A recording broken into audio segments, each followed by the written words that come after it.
and may I speak to you in the name of God, Father, Son, and Holy Spirit. Today is the second Sunday of Advent. This is the Sunday in Advent when we recall the prophets and how they looked toward the coming of salvation and redemption. Our readings this morning give voice to this hope and anticipation.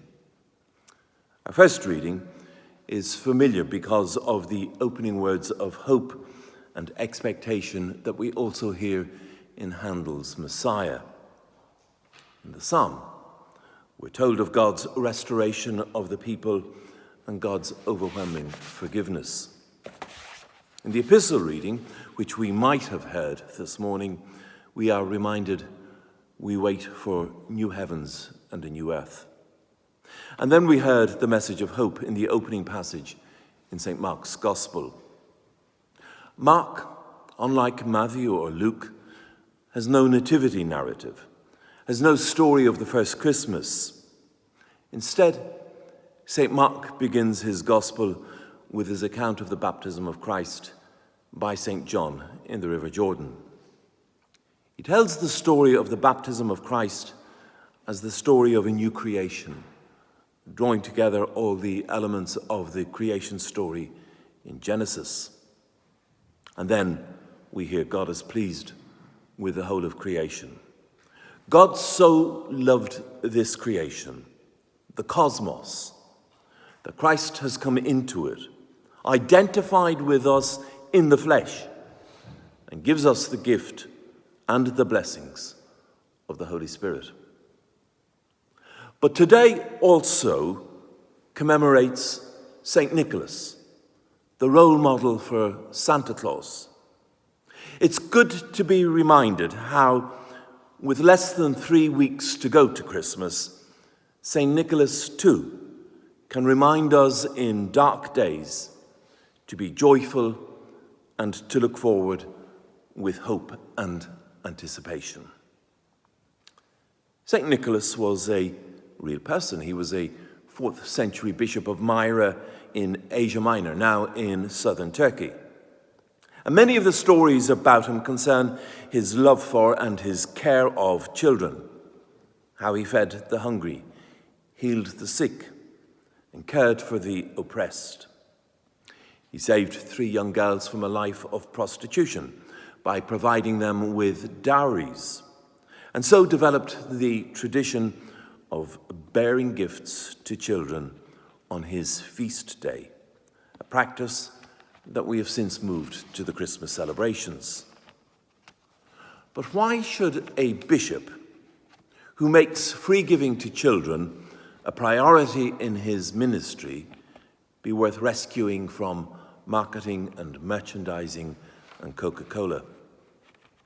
Because Christ himself first comes to us as a little child with nothing at all, and yet is the most precious gift of all, given freely. St. Nicholas, whose name means victory of the people, was born in Myra in Lycia, now known as Demre, near Antalya in present-day Turkey. He had a reputation as a secret giver of gifts, such as putting coins in the shoes of poor children. And because of this, perhaps, he was transformed into our present-day Santa Claus. Legend says that the young Nicholas was sent to school in Alexandria. On the voyage, he is said to have saved the life of a sailor who fell from the ship's rigging in a storm. In one version, on their arrival back in Myra, Nicholas took the sailor to church. The previous bishop of Myra had just died, and the freshly returned heroic Nicholas was promptly elected as his successor.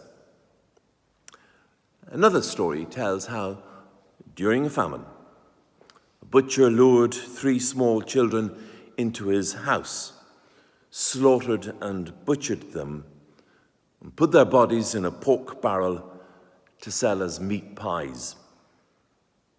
St. Nicholas, who heard of the horrific plans, raised the three boys back to life through his prayers.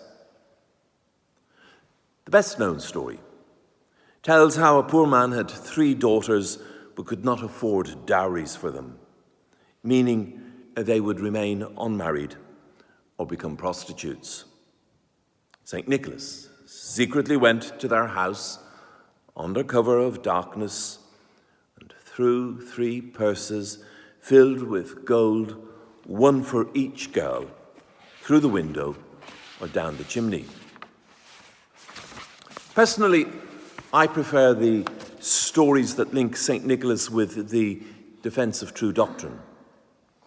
In the year 325, the Emperor Constantine convened the Council of Nicaea, attended by more than 300 bishops, to debate the nature of the Holy Trinity.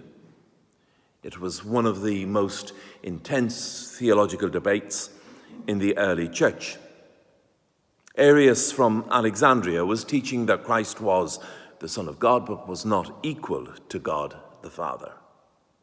As Arius argued his position at length, Nicholas became agitated, crossed the room, and slapped Arius across the face. The shocked bishops stripped Nicholas of his episcopal robes, chained him and jailed him. In the morning, the bishops found his chains on the floor, and Nicholas, dressed in his bishop's robes, quietly reading his Bible. Constantine ordered his release, and Nicholas was reinstated as Bishop of Myra. And as the debate went on, the Council of Nicaea came around to agreeing with his views. It decided on Arius and agreed on the Nicene Creed, which remains the symbol of our faith. Now, many centuries later, after the American Revolution, New Yorkers remembered the colony's nearly forgotten Dutch roots, and the New York Historical Society promoted St. Nicholas as the patron of the city.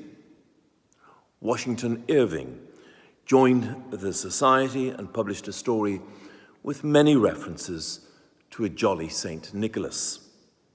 And so began the legends about St. Nicholas and New Amsterdam, that the first Dutch immigrant ship had a figurehead of St. Nicholas, that St. Nicholas' Day was observed in the colony, that the first church in the city was dedicated to him, and that St. Nicholas comes down chimneys to bring gifts to children.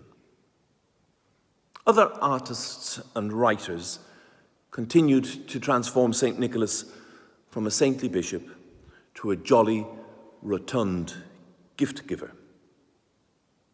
In 1863, the cartoonist Thomas Nast began a series of drawings in Harper's Weekly based on the descriptions in Washington Irving's fictitious story and Clement Clarke Moore's poem A Visit from St. Nicholas, or The Night Before Christmas.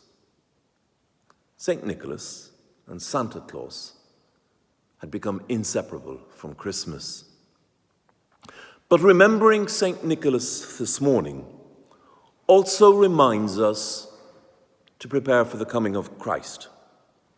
That without the incarnation, there would be no Christmas celebrations. To ask how, without the birth of Christ, would we experience God's salvation and redemption? St. Nicholas reminds us of the value of giving with love and without expecting anything in return. Santa reminds us of the need to value children as children themselves, and not because they are potential adults. Perhaps Santa should also remind us adults of the child within ourselves. Prepare to give and to receive. Prepare to receive God's love in his most precious present, the presence of Christ, and prepare to give and to receive love for one another. And in St. Mark's words in our gospel reading, prepare the way of the Lord, make his paths straight. And so may all we think, say, and do be to the praise, honour, and glory of God, Father, Son, and Holy Spirit.